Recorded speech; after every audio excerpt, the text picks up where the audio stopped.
it going? I'm Marlena. Thanks for wandering by. Welcome or welcome back to Deck and Walk 2023.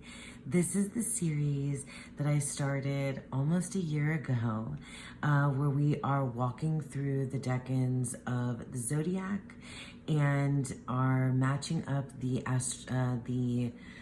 correspondences to the tarot. So we're corresponding tarot and astrology.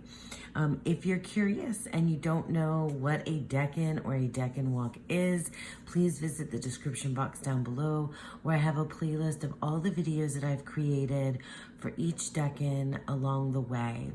So basically a decan is a piece of a zodiac sign that corresponds to a minor card in the tarot, and as a result also corresponds to two major cards in the tarot depending upon the planet energy and the zodiac sign energy that we have involved. So having said all that, all of my preamble, let's now get into this current decan. We are, or I am anyway, and those of you that have been with me, this is the second to last decan of my journey. I started in Aries season back on March 21st, 2023, and I'm gone through, and now we're in the very last zodiac sign of Pisces if you follow the wheel from Aries to Pisces, and then Aries season begins again in March. So we're on the 12th sign at this point. Anyway, I can't believe I'm here, and here we are in the second decan of Pisces, Pisces 2. And this one, well, before I start even like picking it apart, let's look at the cards.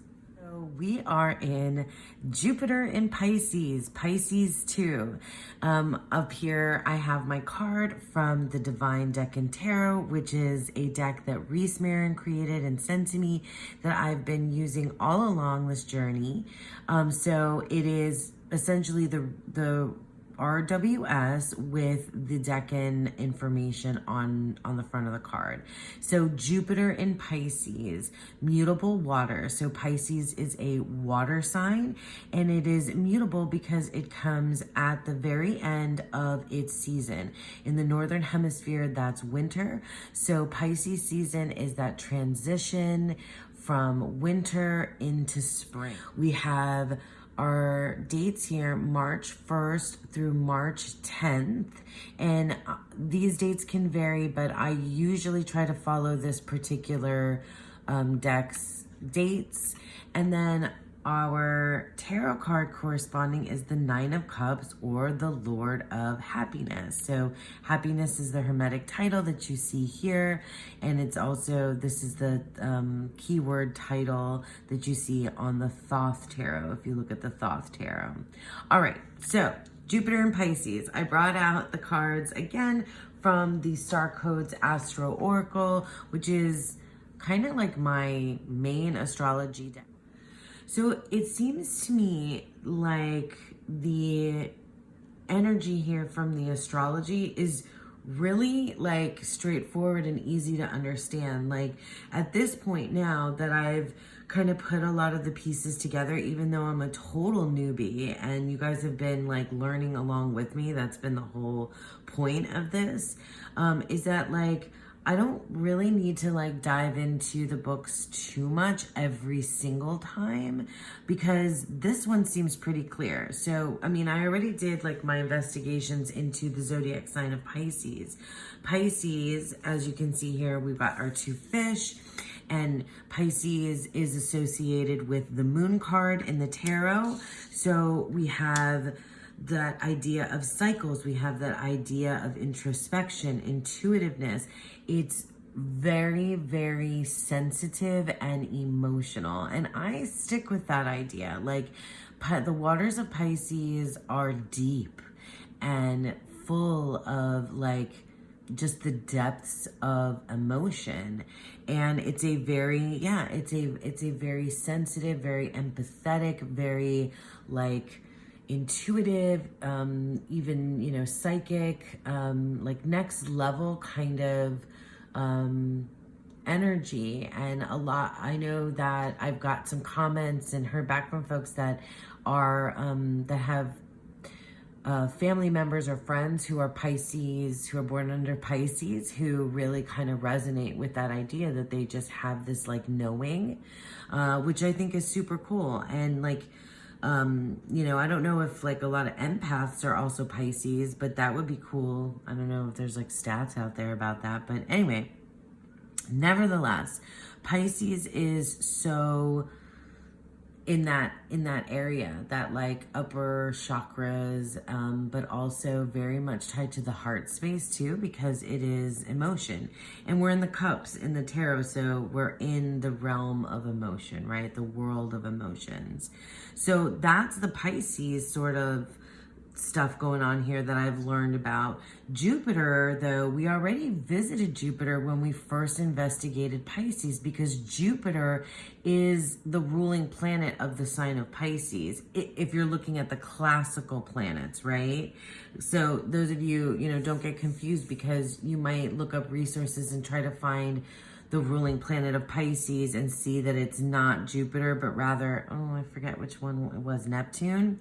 But for the Hermetic Order of the Golden Dawn that drew these correspondences between astrology and tarot, we're only working with the 7 classical planets. So Jupiter, now Jupiter, we talked about, Jupiter rules Pisces, but Jupiter is the ruling planet of this decan in the 9 of Cups, the second decan of Pisces.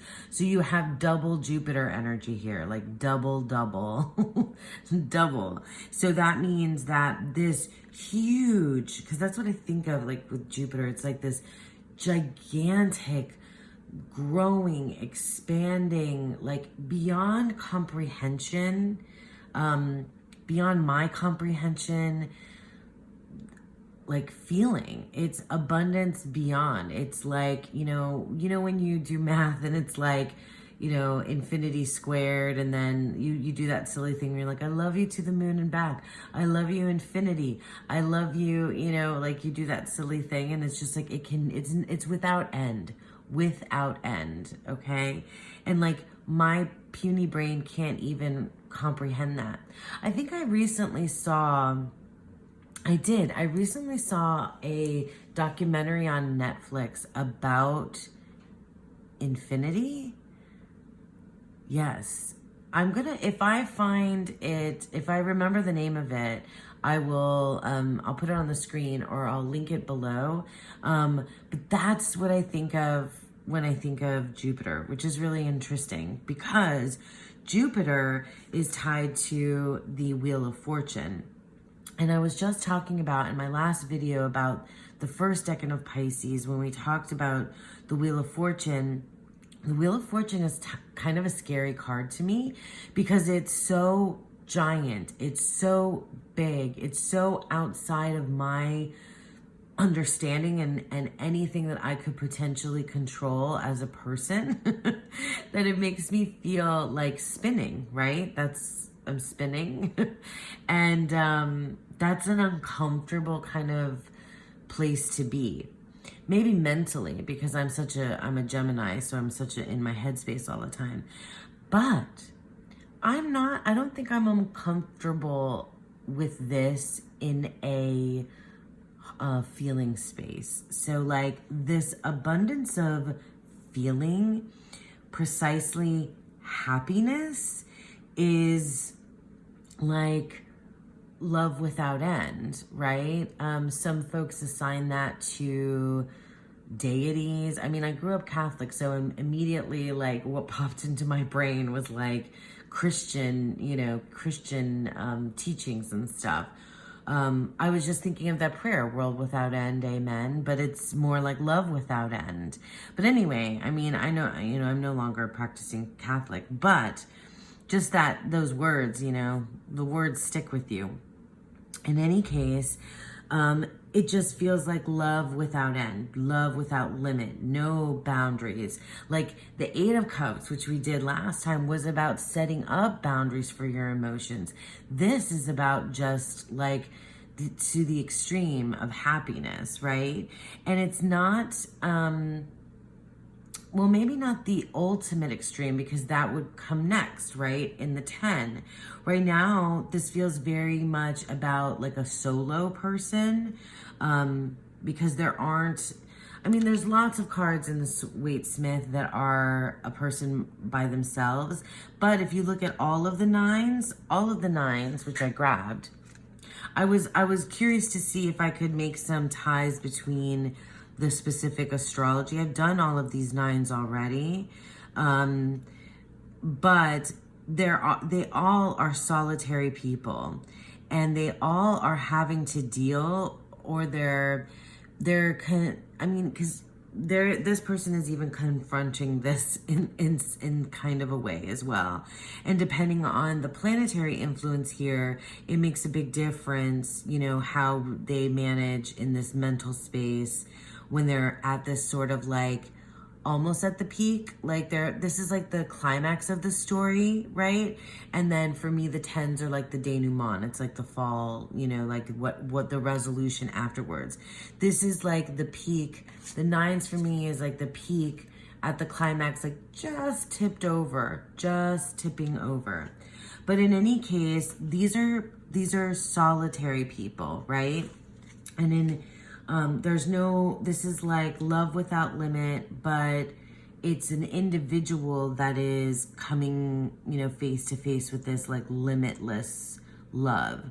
In the 8, that individual was like figuring out their boundaries and setting off to like leave behind the things that weren't for them and in search of the things that are, and here it's as if they've crossed that, they've crossed that mountain peak and swung over into this, pure happiness, which my heart wants to soak up and just feel like it is true and it is right and it is what is fated, it is what is uncovered in this space.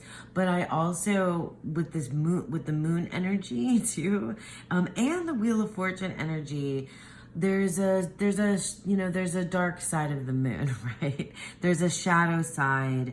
There's the wheel spinning. There's bad luck, right? Good luck and bad luck. There's the other side of the coin.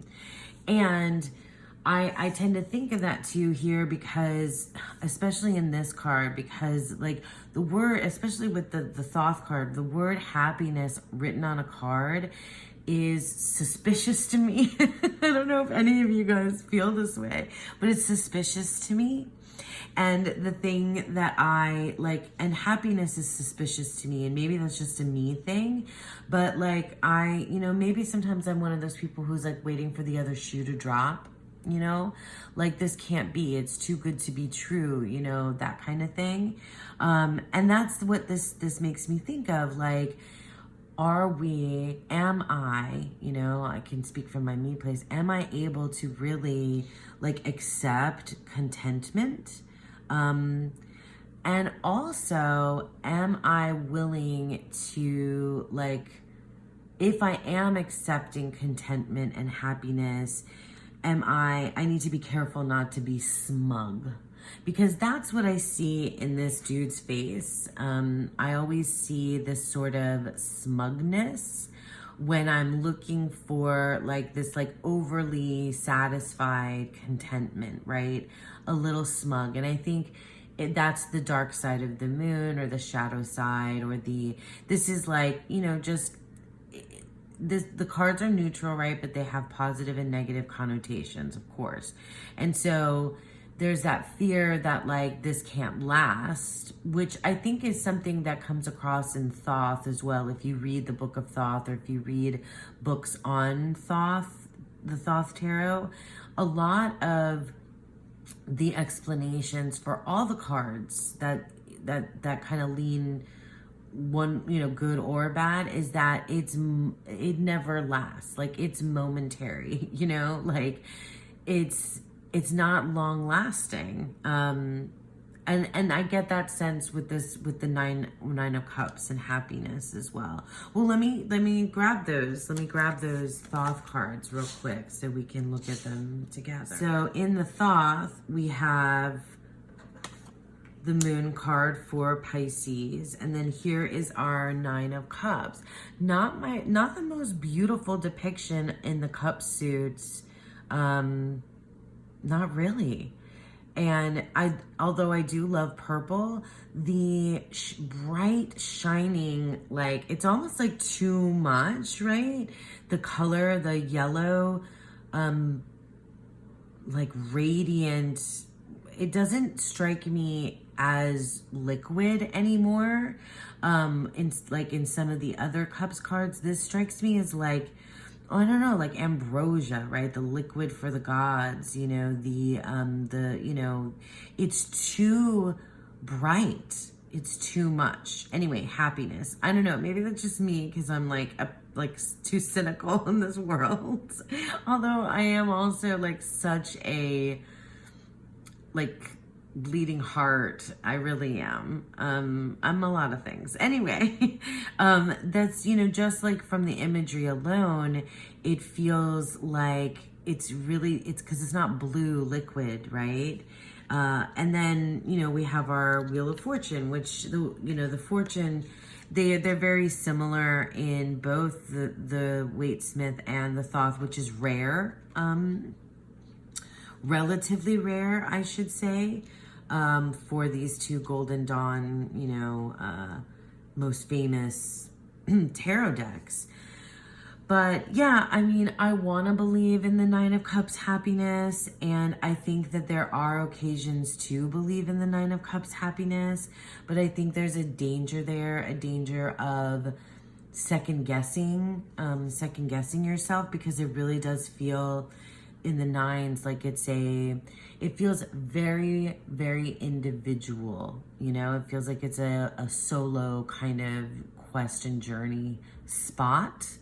Whereas in some of the other, places along the numbered minors, you feel like there's other people involved in it. Whereas the 9s feel very much to do with oneself and facing things alone, like in your own, in your own, in your own gut, like your feelings, and in your own mind.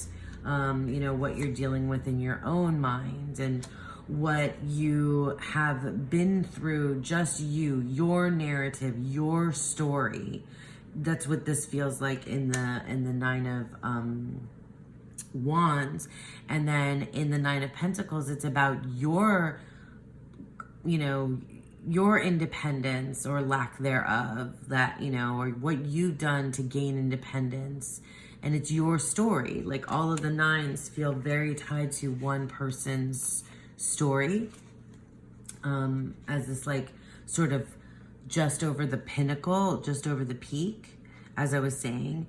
But what was I saying? Where was I getting? It just feels like this is someone, me, you, humanity, having to come face to face with like in the 9 of Cups anyway, a just double infinity times 2 and so on, math wise, of emotion, like the depths of the emotion, the waters, the watery depths of Pisces.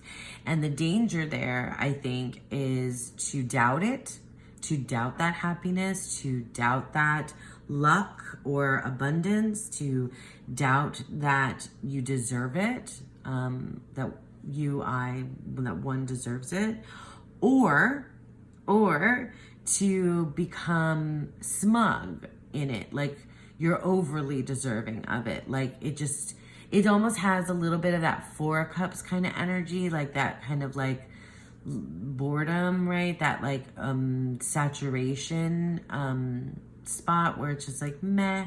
But it's more than that. Like smug is more than just meh. Smug is like yup, like it's just too then it kind of like bleeds over into like the way that you show up like your happiness shows up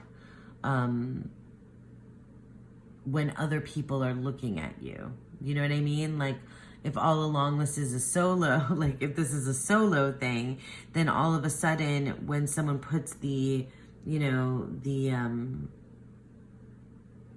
camera or whatever, because this is so like, you know, performative, right? This posture. When someone puts the camera on you, how are you going to be when you're happy? Are you going to be smug?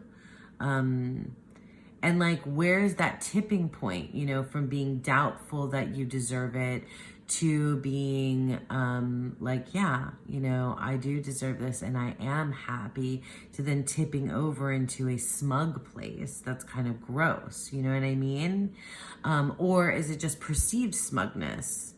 I don't know. This is just what this is just what all of this is making me think of. Let me show you from the last deck, and then I'll leave it at that, because I think the Nine of Cups is just, it's so clear astrologically why this is the happiness card, you know, wishes fulfilled, right? Oh, that makes me think of like, you know, tossing the coins into the well, right? Into the depths, making that wish. That kind of thing just all comes to fruition. It's known as the wish card, right? And here it is in the 8th house tarot. This is an indie deck. As always, I have links for everything down below. And this person, yeah, this feels very much like this. And this person kind of has a smug, they seem serene, but you can read smugness, I think, there too. Like that, I think that's cool, because that's, I'm not sure, an easy thing to do. Here's our Pisces card, the Moon. I like this one. I wish that these titles were not covering up the artwork or the photos. But let me see. And then here's our Jupiter Wheel of Fortune, which we've seen before. I've shown this card before because I love it. I love the roll of the dice. And I love that like active participation in the rolling of the dice. For the Wheel of Fortune, like, it's just like, uh-oh, what am I doing? Okay, away we go, you know? It just feels so giant and so big to me, the Wheel of Fortune. So yeah, I mean, this just kind of re-emphasizes what I've already said. I don't think that there's much more, except like, I don't know if you're like me in that doubt. If you hit that doubt for happiness, when you're happy, you're like, wait a second, I'm happy. Why am I happy? Is this going to end soon? Like, is the other shoe going to drop? Or like, is it real? And also, if you're not aware enough, if somebody's looking in at my happiness, am I being smug? Or am I being authentic? Or, you know, just like those kinds of things just come up.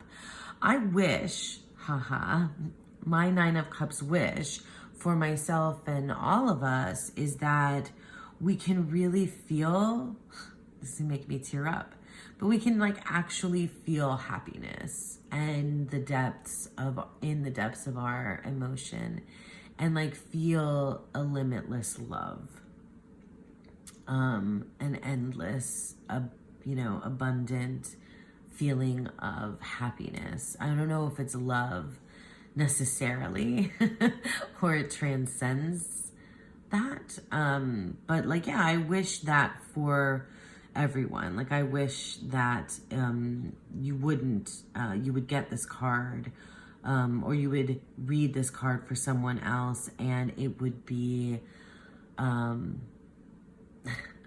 it would just be accepted instead of doubted. But I don't know about you. When I get the Nine of Cups, I'm thankful for it, but it makes me nervous in a way that maybe the negative cards, necessarily don't, because I don't know, maybe things are too good to be true sometimes. I don't know. That's just, that's just where my mind goes with our Jupiter and Pisces deck in here, which I think is just really, I don't know, it's food for thought, you know, like it begs the question, I think is what I'm saying, like the question of happiness. I wish that it was pure and not suspicious. That's what I wish. That's my Nine of Cups wish.